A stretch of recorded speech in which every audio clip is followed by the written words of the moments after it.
અત્યાર સુધીના તમામ સમાચાર જોઈએ સુપરફાસ્ટ અંદાજમાં। ઇન્ડિગોની ફ્લાઇટનું મુંબઈમાં ઇમરજન્સી લેન્ડિંગ કરવામાં આવ્યું। ઇન્ડિગોની ફ્લાઇટનું એક એન્જિન ફેલ થતાં દિલ્હીથી ગોવા જતી ફ્લાઇટનું ઇમરજન્સી લેન્ડિંગ। મુંબઈ એરપોર્ટ પર સુરક્ષિત રીતે ફ્લાઇટનું લેન્ડિંગ થયું। ઉત્તર પ્રદેશમાં ભારે વરસાદથી નદીઓના જળસ્તરમાં ભારે વધારો નોંધાયો છે। વારાણસીમાં ગંગા નદીના જળસ્તરમાં વધારો થતાં નમો ઘાટ જળમગ્ન થયો છે। નમો ઘાટના ઉપરના ભાગ સુધી પાણી વહેતા થયા। બિહારના જહાનાબાદમાં વરસાદથી નદીઓમાં પૂરની સ્થિતિ સર્જાણી। દરધા નદી ઓવરફ્લો થતાં ઘરોમાં પૂરના પાણી ઘૂસ્યા। જાફરગંજ આંબેડકરનગરમાં પૂરના પાણી ઘૂસી ગયા છે। નદી આસપાસના વિસ્તારના લોકોનું સ્થળાંતર કરાયું। સુરતમાં ભેસ્તાન વિસ્તારમાં પેસેન્જર ભરેલી સિટી બસમાં આગ લાગી। આગ લાગતા અફરાતફરીનો માહોલ સર્જાયો। બસમાં લાગેલી આગ પર કાબુ મેળવવામાં આવ્યો। વાપીમાં છીરીમાં ચામુંડા ડ્રીમ સિટી એપાર્ટમેન્ટમાં ચોથા માળેથી પટકાતા મજૂરનું મૃત્યુ થયું। સેફટી વગર કામ કરતા બિલ્ડરની કામગીરી પર શંકા। પોલીસે સમગ્ર મામલે વધુ તપાસ હાથ ધરી। જૂનાગઢ માંગરોળમાં આવાસ યોજનામાં કૌભાંડ। 2 વર્ષમાં બનાવેલા 700 મકાનોમાં મોટા પાયે ગેરરીતિ સામે આવી છે। આવાસના મકાન બનાવ્યા વિના જ સહાયની રકમ ચાઉ થઈ ગઈ। લાભાર્થીઓને યોજના હેઠળ 1.70 લાખની સહાય મળે છે, જેમાંથી માત્ર 1.10 લાખની જ સહાય અપાઈ। બાકીની રકમ અધિકારીઓ ચાઉ કરી ગયા હોવાનો આક્ષેપ। વર્ષ 2014-15માં બનાવેલા મકાનો 2024-25ના દર્શાવી દીધા છે। ધારાસભ્ય ભગવાનજી કરગઢિયાએ મુખ્યમંત્રીને કૌભાંડની તપાસ માટે માંગ કરી।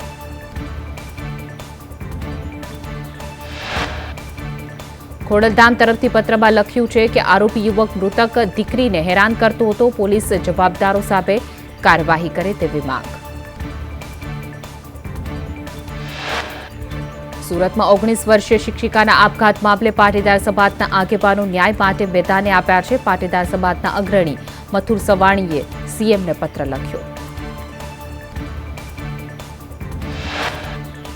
મથુર સવાણીએ પત્ર લખી માંગ કરી કે સરકાર મહિલા સલામતી માટે ગંભીરતાથી કામ કરે।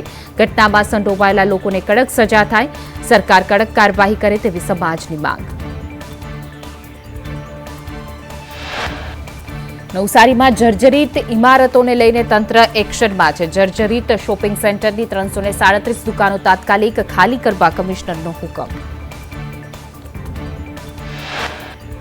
નવસારીમાં તાત્કાલિક કાર્યવાહીને પગલે દુકાનદારો રજૂઆત માટે પહોંચ્યા હતા। દુકાનદારોએ ડેપ્યુટી કમિશનરને રૂબરૂ મળી રજૂઆત કરી। નવસારી મનપા તંત્ર પોતાના નિર્ણય પર મક્કમ।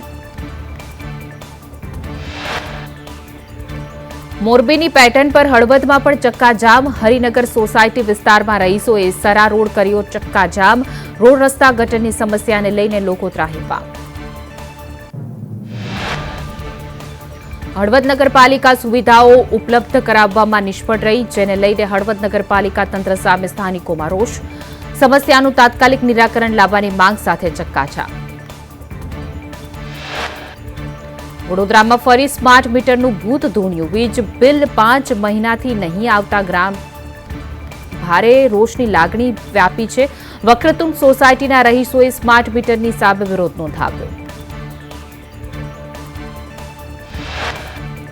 ઇન્દ્રપુરી સબ ડિવિઝન ઓફિસે જવાબદાર અધિકારી નહીં મળતા સ્થાનિકોમાં ભારે રોષ। સ્થાનિકોએ કહ્યું કે 5 મહિના બાદ બિલ 20,000ની આસપાસ ફટકાર્યું। હપ્તા કરી આપવા માટે સ્થાનિકોની માંગ।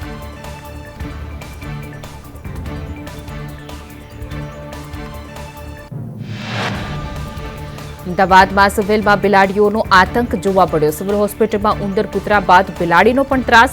વોર્ડ, લોબી અને રેડિયોલોજી વિભાગમાં બિલાડીઓનો આતંક। અમદાવાદના સિવિલમાં બિલાડીઓ મેડિકલ વેસ્ટ ગંદકી વોર્ડમાં લાવતા દર્દીઓ પરેશાન। ખાવાની વસ્તુ બિલાડી લઈ જતી હોવાની પણ ફરિયાદ। સિક્યુરિટી એજન્સીના માણસોની ગંભીર બેદરકારી।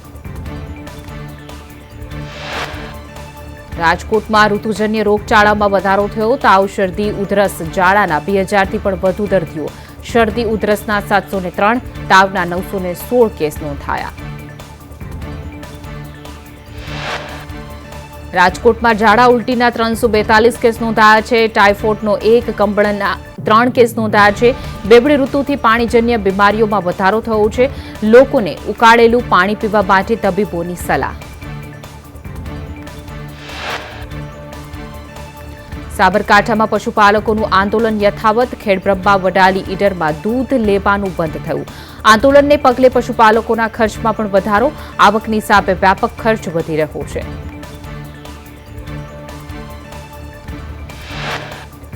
અરવલ્લીના મોટાભાગના ગામોમાં દૂધ લેવાનું શરૂ. દૂધ ડેરીમાં ભરવાની જગ્યાએ ઘરે રાખી રહ્યા છે.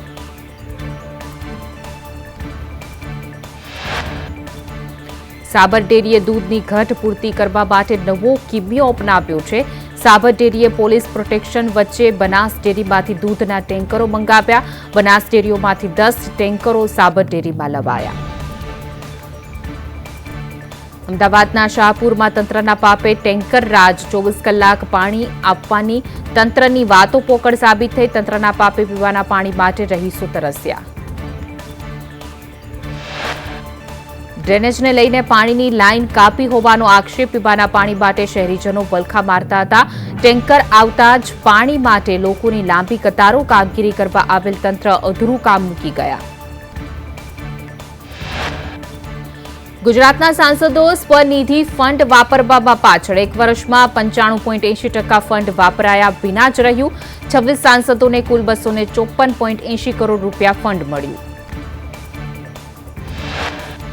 ગુજરાતના 26 સાંસદોએ માત્ર 10.71 કરોડ રૂપિયા ફંડ વાપર્યું. ઓછું બોલતા જ સાંસદો ફંડ વાપરવામાં સૌથી આગળ. ભરતસિંહ ડાભી, શોભના બારૈયાએ સૌથી વધુ ફંડ વાપર્યું.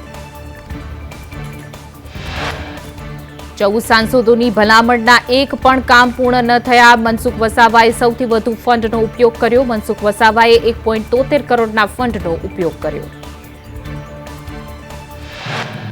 6 સાંસદોએ 1 પણ રૂપિયાના ફંડનો ઉપયોગ ન કર્યો. અમદાવાદ પૂર્વ પશ્ચિમના સાંસદોએ કોઈ પણ ખર્ચ ન કર્યો. મહેસાણા અને બારડોલીમાં સૌથી વધુ કામ થયા. નવસારી, મહેસાણામાં સૌથી વધુ કામોની ભલામણ થઈ. અમરેલીના બગસરામાં આપ દ્વારા સરકારને અલ્ટિમેટમ આપવામાં આવ્યું. બગસરા સામૂહિક આરોગ્ય કેન્દ્રમાં લોકાર્પણની માંગ. બિલ્ડિંગ બન્યા અને 6 મહિના વીત્યા છતાં લોકાર્પણ નહીં. આપના નેતા કાંતિ સતાસિયાનું નિવેદન. કામગીરી પૂર્ણ છતાં લોકાર્પણ નહીં. 15 દિવસમાં સરકાર લોકાર્પણ કરે. સરકાર ન કરે તો આપ અને નાગરિકો લોકાર્પણ કરશે.